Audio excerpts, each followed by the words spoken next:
Good morning সবাইকে। সবাই কেমন আছো? আশা করছি ভালো আছো। আমরাও কিন্তু বেশ ভালো আছি। আজকে হলো 19শে ডিসেম্বর আর শুক্রবার। এখন বাজে 6:30। তোমাদেরকে সঙ্গে নিয়ে আজকের ব্লগটা শুরু করলাম। শুরু থেকে শেষ পর্যন্ত দেখার অনুরোধ থাকলো। আর ফার্স্ট টাইম দেখলে চ্যানেলটা সাবস্ক্রাইব করে পাশে থাকবে, এইটুকু অনুরোধ রাখলাম। আর এখানে দেখো আমার বাগানের ফুলগুলো দেখে তারপরে বলতে পারো ঘরের কাজকর্মতে আমি হাত দিই। এখানে বিছানাপত্রগুলো গুছিয়ে নেব, কারণ বাইরে ঘুম থেকে উঠেই আমি আগে বাইরেটাই চলে যাই। সামনেটা জল দিয়ে তারপরে বাইরেটা এদিক ওদিক একটু ঘুরে এসে তারপরে বলো বিছানাপত্রগুলো গুছিয়ে নিয়ে তারপরে এক এক করে সমস্ত কাজকর্ম করি।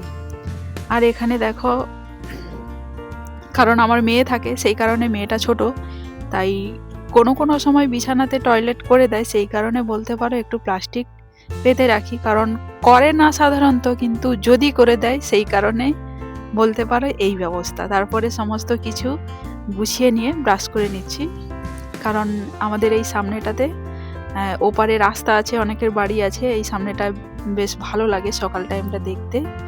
আর গ্রীষ্মকালে বলতে পারো ওই দিকটা থেকেই সূর্য উঠে রোদরা এইদিকেই পড়তো, কিন্তু এখন সূর্যটা তো অন্যদিকে সরে যায় শীতকাল হলেই, সেই কারণে রোদরা এই পাশে পাওয়া যায় না। তারপরে দেখো সমস্ত ঘর ঝাড় দেওয়া, ঘর মোছা, সমস্ত কিছু কাজবাজ করে নিয়েছি, নিয়ে তারপরে এখানে রান্নাও করে নিচ্ছি দুপুরে, কারণ একা হাতে সমস্ত কিছু করতে হয়, তো তাই আমি রান্নার কাজটা বলতে পারো একটু তাড়াতাড়ি করে নিই।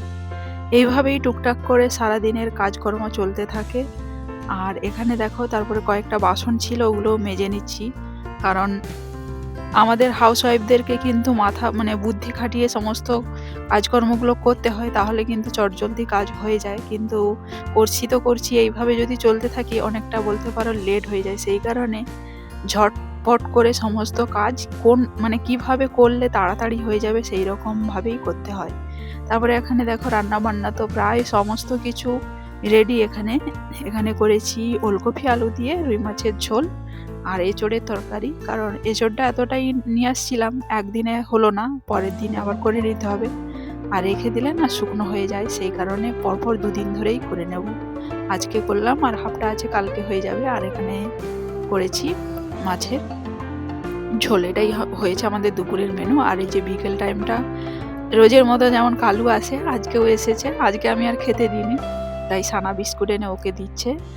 আর ওদেরকে জানো তো আমি আগে রান্না বান্না করে খাওয়াতাম, বলতে ওই চাল দিয়ে আর একটু চিকেন এনে ওকে রান্না করে খাওয়াতাম, অনেকেই আসতো, কিন্তু এখন বলতে পারো আর সময় সুযোগে না, একা আর পেরে উঠি না, সেই কারণে আর সেই ব্যবস্থাটা করতে পারি না। আর ওরা আসে এরকম খাওয়ার জন্য বসে থাকে, খারাপ লাগে, কিন্তু কি আর করব।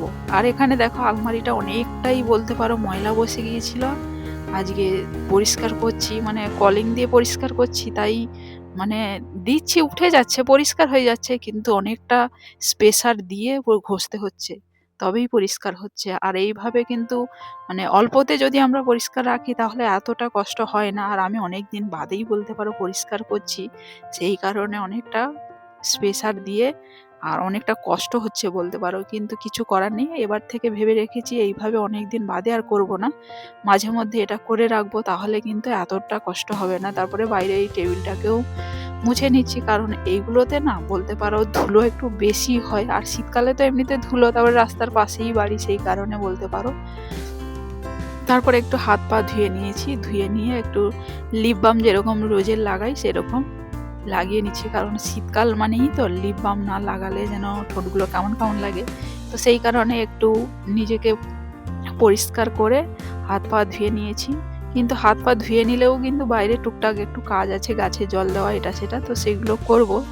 জাস্ট এখানে সিঁদুরটা পরা ছিল না, সেই কারণে পরে নিয়েছি। আর আমাদের বাইরেটাতে কি বলতো, সারাদিনে তুমি যতই ঝাঁট দাও না কেন তবুও একটা আদ্র করে কাগজ উড়ে চলে আসে, তাই ওই একটু একটু যখন বাইরে একটু বেরোলাম মনে হচ্ছে নোংরা হয়ে গেছে, একবার ঝাঁট দিয়ে দিলাম, দেখেই বুঝতে পারছো সেরকম কিছু নেই, তবুও পরিষ্কার থাকলে ব্যাপারটা দেখতে ভালো লাগে, সেই কারণে আরেকবার ঝাঁট দিয়ে দিলাম। আর এই যে জবা গাছটা ফুলগুলো ভালো, কিন্তু রাস্তার সাইডে এত ধুলো, তো গাছগুলো ধুলোয় ভর্তি হয়ে যায়, সেই কারণে আর হচ্ছে কি বলবো, শীতকালটাতেই একটু বেশি ধুলো। যাই হোক, তারপরে এখানে দেখো জল দিয়ে দিচ্ছে এই গাছগুলো। গাছ লাগানো বা গাছের যত্ন করা আমার কিন্তু ছোট থেকেই খুব ঝোঁক আছে, এখনো পর্যন্ত নার্সারি থেকে অনেক গাছ টাছ নিয়ে এসে বসিয়েছি। তো তার আপডেট একটা অন্যদিন দেবো। আর এই গাছগুলো ধুলোতে না মানে পাতাগুলো নোংরা হয়ে যায়, সেই কারণে উপরেই জল দিয়ে ধুইয়ে দিলাম। তারপরে মনে হলো না, সব কিছু যখন মুছেছি একটু ফ্রিজটাকেও পরিষ্কার করে নিই। ফ্রিজটা এখন পরিষ্কার করে নিচ্ছি উপর দিয়ে। তারপরে এই যে আটাটা মেখে নিচ্ছি, কারণ ওরা পড়তে চলে আসবে। আমি তো টিউশন পড়াই, সবাই তো জানো, সেই কারণে ওরা পড়তে চলে আসলে আটাটা যদি মাখানা থাকে ওদেরকে পড়িয়ে ছেড়ে দিয়ে কিন্তু আমি ঝট করে রুটিটা করে নিতে পারবো। সেই কারণে আটাটা এখানে মেখে রেখে দিচ্ছি। আর আটা মাখাটা কিন্তু চট জলদি হয়ে যায়, কিন্তু শীতকালে তো ওই এক জায়গাতে যদি বসে যাই ইচ্ছে করে না যেন আর উঠতে। সেই কারণেই আমি এখন থেকে মেখে রেখে দিলাম। আর আটা মাখতে মাখতে এখানটা দেখছিলাম ফ্রিজে জল ভরে গেছে, সেই কারণে ওখানে হচ্ছে জলটাও বের করে নিচ্ছিলাম। আর এখানে দেখো আটাটা ভালো করে মেখে রেখে দিয়েছি।